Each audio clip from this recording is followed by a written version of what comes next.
Hey there YouTube, Caitlin here, and today I'm going to show you how to make a roast chicken with lemon.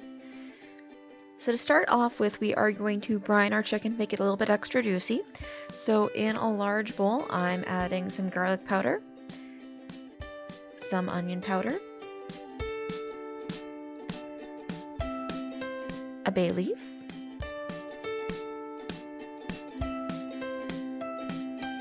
and some poultry seasoning. I'm not really measuring any of this, I'm just kind of using just a normal kitchen eating spoon to scoop that out. I'm also going to add a third of a cup of brown sugar and just slightly less of that in kosher salt. Now to get the spices infusing a little bit and get the sugar and salt starting to dissolve, I'm going to add a cup of boiling water to that and just kind of swirl and leave it to sit for a minute.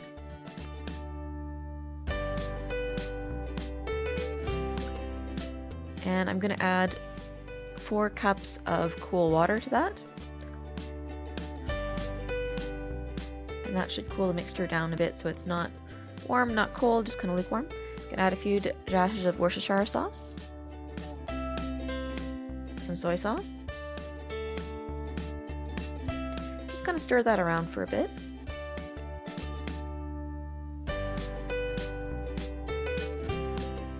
And then I'm going to go get my chicken. Alright, so we're just going to put the chicken in the bowl. It's okay if it doesn't completely cover all of the chicken, because remember, you're mostly going to want to make sure it's the breast meat that gets brined. Yeah, just kind of squish that in there, make sure the liquid gets into the cavity. Turn it over, just so everything has a little bit of that on it. And then make sure that you're putting the meat breast side down. Then we're just simply going to cover this with some plastic wrap and put it in the fridge for at least half an hour to an hour. Okay, so our chicken is finished brining. We're just going to drain that, and I'm going to prop it up a little bit so that the liquid is going to drain out of the cavity. There's not much to do there. You can pat it dry a little bit as well if you want.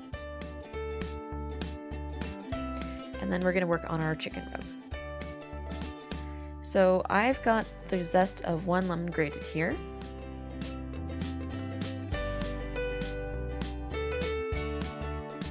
I've also got 1 garlic clove grated.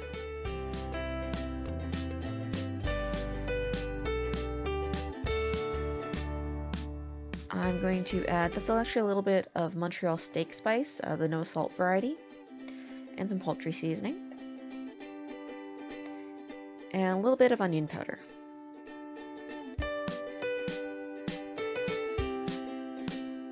I'm just going to stir that a little bit.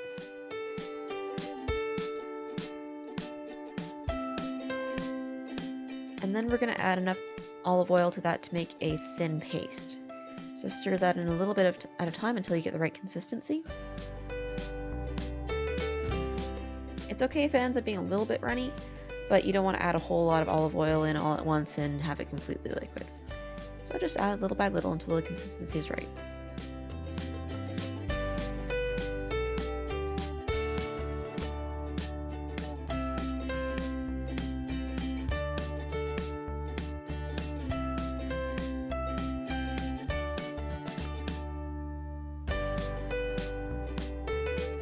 Alright, now we're going to start working on the lemons and aromatics.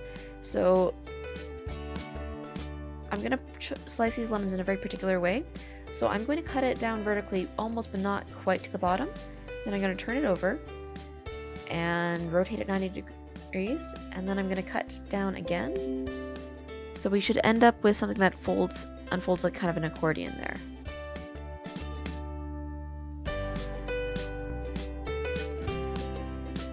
See, like that? And that'll let the juice and the steam escape from the lemon but still keep it intact. So we're going to also do another lemon. I'm not sure how many lemons we are fitting in the cavity, but we'll do 2. I'm also going to roughly chop some green onion. I'm not even really barely chopping that, just kind of breaking it up. These are all just going to be shoved inside the chicken after, so it doesn't really matter if they're finely chopped or not. I'm also going to just roughly chop up some celery. Alright, so we have our chicken here. It's been drained and just slightly patted. And I'm just going to smear our rub all over it. make sure you get the whole surface, including the inside of the cavity with this. I really could have adjusted the camera position better, but once I realized that the chicken was not all in the shot, my hands were covered in chicken. So, mistakes were made. That's okay. Yeah, we're just going to continue to massage this into the chicken. And once we've used most of the rub up, make sure we get some in there. There we go. Just dump a little of that oil in there.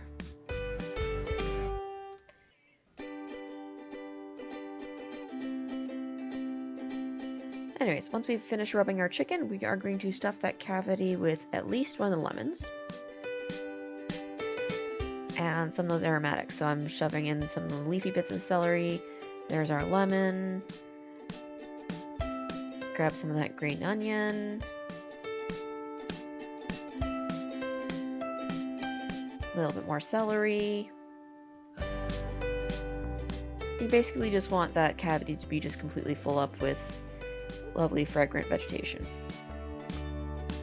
And you don't have to use the exact mixture I'm using here. The lemons are an important part of the recipe, but you could switch out exactly what you put in there. You could use lemons and onion or leeks or parsley or really any combination of those. Alright, so that looks like it's about full. I'm going to show you now how to truss a chicken without using skewers or stitching. Just going to tip that back a little bit. I poured a little lemon juice into there, but you couldn't really see it.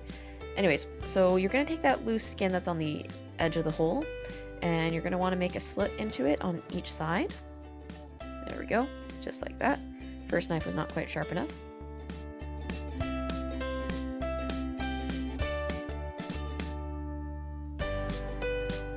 You want the size of the hole to be at least large enough to get like your thumb through it, because what we're going to do is, once we've made those slits, is we're going to take a leg of the chicken and kind of tuck it into the hole there. So we do want it to be fairly snug so the chicken doesn't slide out, but we do still want to be able to get the leg in there. And you might find there's a layer of membrane that gets in the way. So there we go, that's one side done. And I found that once I did that, I couldn't access the first hole, so I tried making another one, and it slipped out and I punched the camera, so that's why we're back here now. So I sped through this a little bit just because it's me awkwardly wrestling with the chicken. But yeah, you just want to make a slit on each side, tuck your chicken legs in there. Trussing the chicken will keep all the meat together in one kind of chunk so that it cooks a bit more evenly, and it'll also help keep that moisture on the inside. So to prepare our roasting pan, I am just going to put some of the remaining celery on the bottom, as well as some carrots. Could also throw some onion in there as well.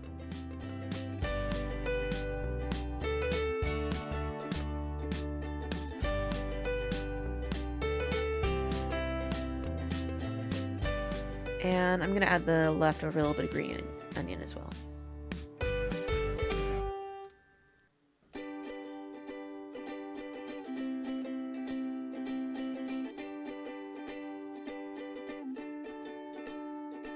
Alright.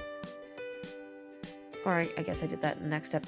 Anyways, once we've got our bed of vegetables ready, we are going to put the chicken in the pan, and pay attention, this is actually breast side down. We are going to switch it up later so it's breast side up, but we're actually going to start roasting it breast side down. So we have our oven preheated 400 degrees. So we are going to simply put the chicken in there, and we are going to roast this uncovered, breast side down for about 15 minutes. And as you can see right before I'm putting this in, I'm also pouring the juice of a lemon or two on top of there. Alright. So we're turning the oven down to 350 now. That chicken's roasted at slightly higher temp for 15 minutes now. We are simply going to put that aside for a second so I can rearrange the vegetables. And I'm got a little bit of leftover aromatics, and I've got some leftover lemon.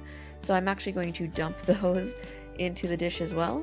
Basically, we're making a vegetable trivet for the chicken. And now we are going to replace the chicken into the pan. And this time it'll be breast side up. And we're going to continue to roast it uncovered at 350 for about 20 minutes per pound of chicken. plus an extra 15 minutes. And you'll want to baste the chicken regularly with the juices. If at first you find that the chicken is not generating enough juices right away, just pour, say, a cup of chicken broth or vegetable broth over the top of the chicken, and that'll help jumpstart the juices. I've also sprinkled just a little extra seasoning on it before I put it back in. Okay, so for my particular chicken, this was about an hour and 15 minutes later, and as you can see, it is this lovely golden brown. There's lots of juices at the bottom of the pan. So we'll just leave this 10 minutes before slicing, and to serve, simply pour some of those juices on top of the sliced meat. So let me know in the comments if you liked it and how it turned out. Give it a thumbs up if you like this video, and subscribe to see more. See ya!